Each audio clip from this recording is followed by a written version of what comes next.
बिस्मिल्लाहिर्रहमानिर्रहीम। अस्सलाम वालेकुम नाज़रीन, आप यूट्यूब चैनल देख रहे हैं। मैं इमरान खान हूँ। इमरान खान बार बार मुज़ाकरात के लिए कहता है और आज की तारीख में भी इमरान खान ने अल्लामा राजा नासिर अब्बास और महमूद खान अचकज़ई को मुज़ाकरात का मैंडेट दिया हुआ है। तो ये जो आपको चूरन बेचेगा कि इमरान खान मुज़ाकरात के खिलाफ है, ये चूरन आपने नहीं खरीदना। वो सियासतदान है, मुज़ाकरात ही करेगा और उसने कहा है कि मुज़ाकरात करो। फिर पाकिस्तान की मिलिट्री एस्टेब्लिशमेंट की मुदाखलत के खिलाफ और हाइब्रिड निज़ाम के खिलाफ इस वक्त इमरान खान है। मौजूदा हुकूमत तो कहती है कि वो हाइब्रिड निज़ाम की हामी है कि फ़ौज सियासत में मुदाखलत करे, लेकिन इस वक्त माजी में इमरान खान क्या थे, माजी में तो सारों का पता है सबको। हमारी अपनी सोच कुछ और थी, लेकिन आज अगर कोई आदमी इस बात पर खड़ा है कि पाकिस्तान की मिलिट्री एस्टेब्लिशमेंट को सियासत से बाहर निकाला जाए तो वो इमरान खान है और वो हाइब्रिड निज़ाम का हामी नहीं है। वो कई बार कह चुका है कि मैं बदला लेने पर यकीन नहीं रखता। ये भी इमरान खान ने कैटेगोरिकली और क्लियरली अपनी बहनों के जरिए से, अपनी पार्टी के जरिए से कई मरतबा जेल में से पैगाम भिजवाया है। नाज़रीन, इस वक्त वही इमरान खान जाली मुकदमात का सामना कर रहा है, कैद तन्हाई का सामना कर रहा है, मगर फिर भी इमरान खान ने कहा हुआ है कि मुज़ाकरात करो। तो ये चूरन आपने नहीं लेना, कोई भी आपको बेचे तो। अब 18 साल के वोटर के पीछे पड़ गए। मैं राणा सनाउल्लाह साहब का स्टेटमेंट पहले सुन रहा था, अब मैं स्टेटमेंट सुन रहा था कमरुज़्ज़मान कायरा साहब का कि जिस बच्चे को घर के मशवरे में आप शामिल नहीं करते। कायरा साहब, हमारे यहाँ तो ऐसा नहीं होता। हम तो बच्चों को कॉन्फिडेंस देते हैं, उनको साथ बिठाते हैं।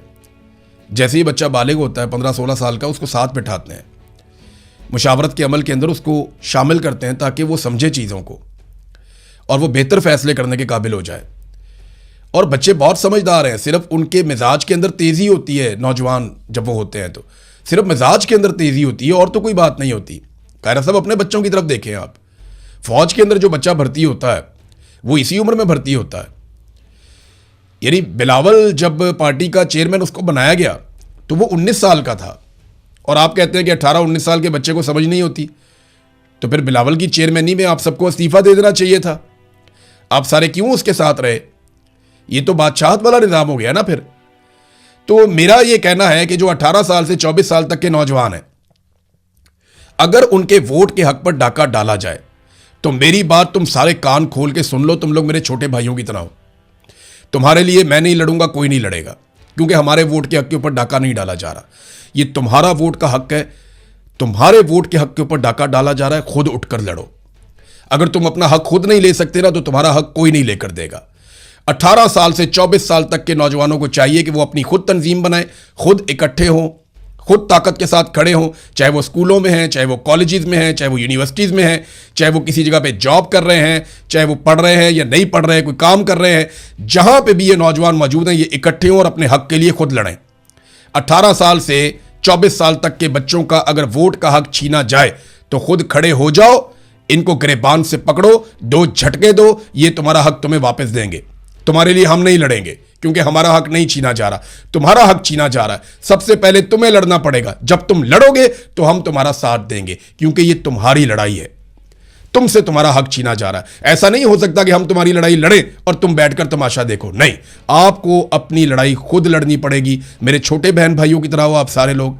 अगर आपसे आपका यह हक छीना जाए तो डट कर खड़े हो जाना। इनकी औकात नहीं है कि तुमसे 2 दिन भी लड़ सकें। डट कर खड़े हो जाना, मेरी बात याद रखना।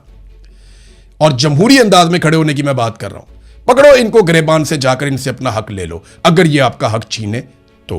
अब नाज़रीन, कुछ इंटरनेशनल खबरें हैं, उनकी तरफ चलते हैं। नंबर 1 तो ये तेहरान में आसिम मुनीर साहब की मुलाकातें हुई हैं। एक तो वो सदर से मिले, ईरान के वज़ीर ख़ारजा से मिले, बाकर कालीबाफ से भी उनकी मुलाकात हुई।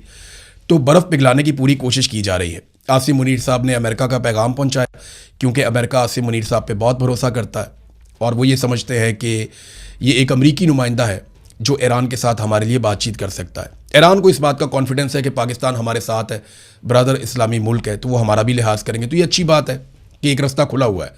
बहरहाल पाकिस्तान कोशिश कर रहा है अमन के लिए, और इसके इम्कानात कितने हैं ये हमें अगले 24-48 घंटों में आइडिया हो जाएगा। क्योंकि ट्रंप के एक मुशीर हैं और वाइट हाउस के डिप्टी चीफ ऑफ स्टाफ हैं डैन स्काविनियो, इन्होंने B-2 बम्बर की एक वीडियो लगाई है।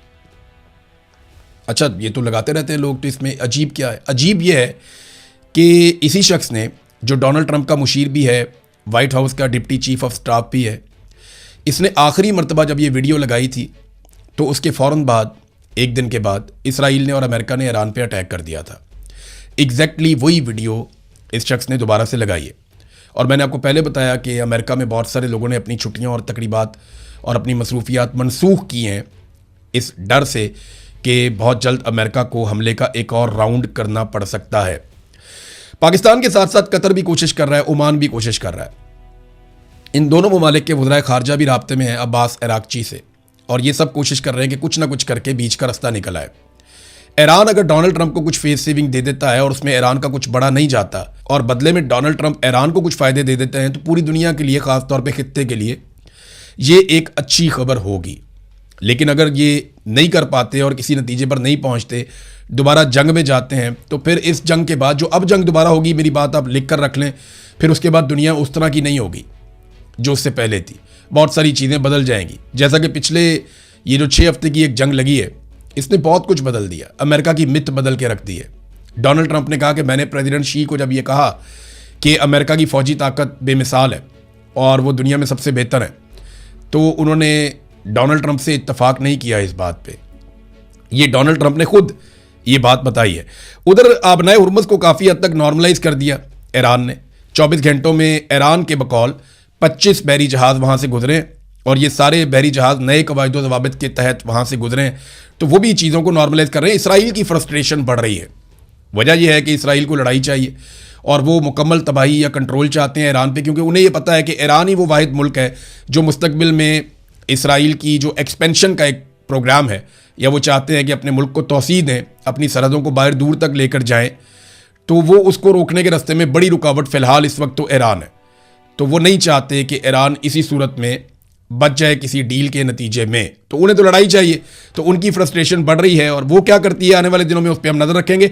पाकिस्तान में थोड़ा सा वापस आपको लेकर जाता हूँ, 2-4 खबरें हैं। एक तो ये है कि हरीपुर में एहतजाज करने वाले ख्वाजा सराओं पर पुलिस ने तशद्दुद किया। हुकूमत ने पाबंदी लगा दी उनके नाचने पे। ना उनके पास कोई नौकरियां हैं, ना उनके पास कोई बुनियादी हुकूक हैं। ख्वाजा सरा का हर कोई मजाक उड़ाता है, उन्हें परेशान करते हैं। वो किधर जाएं? वो बेचारे रक्स करते हैं, अपना एक उनका कल्चर है, वो दिखा के वो जो उनसे होता है वो 4 पैसे कमा लेते हैं। लेकिन उनके ऊपर पाबंदियाँ लगाई। वो एहतजाज कर रहे थे, पुलिस ने उनको बहुत मारा, बड़ी ज़्यादती की।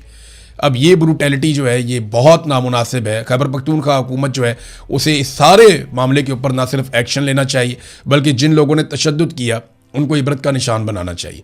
और अगर वो ये नहीं करते तो फिर खैबर पख्तूनख्वा की हुकूमत भी इस जुर्म में बराबर की शरीक है। ये मासूम लोग हैं, आप इनको क्यों मारते हैं, इनके साथ क्यों ज़्यादती करते हैं? नहीं करनी चाहिए। ख्वाजा आसिफ ने एक स्टेटमेंट दिया, मैं जाते जाते आपको बता दूं, ताकि जो यूएई से डिपोर्ट होने वाले पाकिस्तानी हैं उन्हें पता चल जाए कि वो क्यों डिपोर्ट हो रहे हैं। तो ख्वाजा आसिफ ने कहा कि यूएई में जितने भी पाकिस्तानी हैं वो सारे कोई इमाम मस्जिद नहीं है।